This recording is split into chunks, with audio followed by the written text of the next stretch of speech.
this isn't like one of those cooking shows where your kitchen's perfect. This is a folding table I have in my dining room.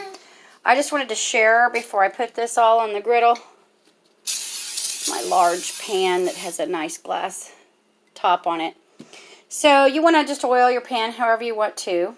This is per 3, whoops, whoopsie daisy, per 6 eggs. I love to use coriander and curry. Spices really can make something, for example, like eggs. You could cook it the same way every time.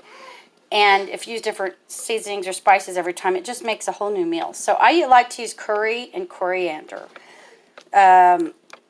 People might say they don't like curry, but this, it's not as spicy. It's so amazing. My baby eats it. He's 2.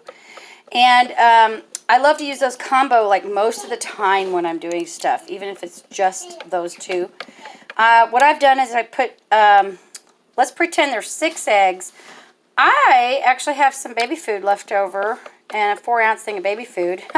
But usually I would just add milk if I didn't have a baby with extra baby food anyway. He only eats it kind of like it's an applesauce treat sort of thing still, so I still have some extra. But it makes me eat scrambled eggs, I know that. I can make them scrambled, or I can make it like where I cut triangles out that's easier for him to eat, or me, whatever. So what I have is 6 times 3, which means I have now, you could put 3 doses of milk in there, or I've used 3 doses of 3 4-ounce containers of baby food. And basically, I've put 2 cans of 10-ounce chicken in here, because as you know, your freezer is only so big during these times, and you can only freeze so much. But I put, because I've got 3, I think my normal would be 6 eggs with 1 little 4-ounce container of baby food puree, which has got a nice, could have like something weird like beets, strawberries, and spinach. I mean, it's really weird. They got 3 things in them now. Or you could throw a shot of milk. But I put curry, coriander, and I'll mix it up. But now I've got 3, sorry, he's playing drums. 3 times that amount. So I've got 18 eggs.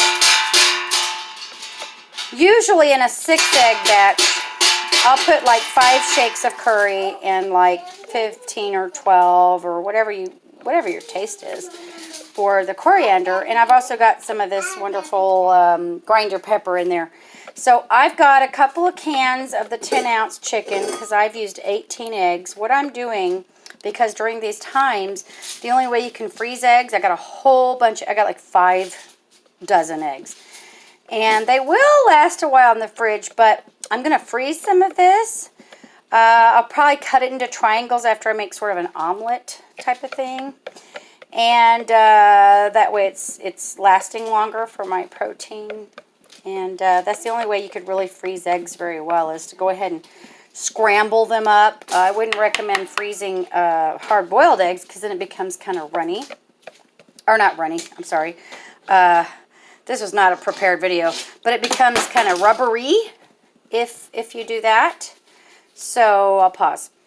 Also, what's awesome about having eggs, chicken, whatever you want in the mix, is pre-browned corn tortillas.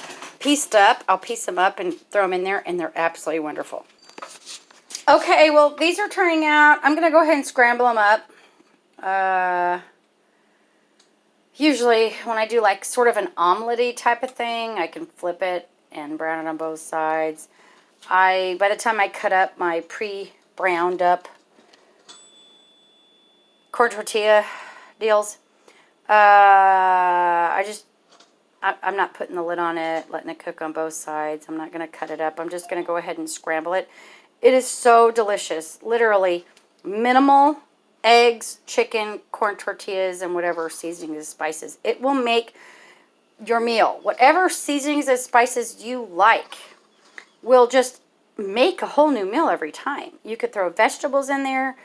I am not doing that right now. I just want to get my eggs cooked and frozen. And I could do whatever I want after I warm it up. Whatever I could throw. He likes garbanzo beans. I could do that. So, yeah. Little handy, quick cooking tip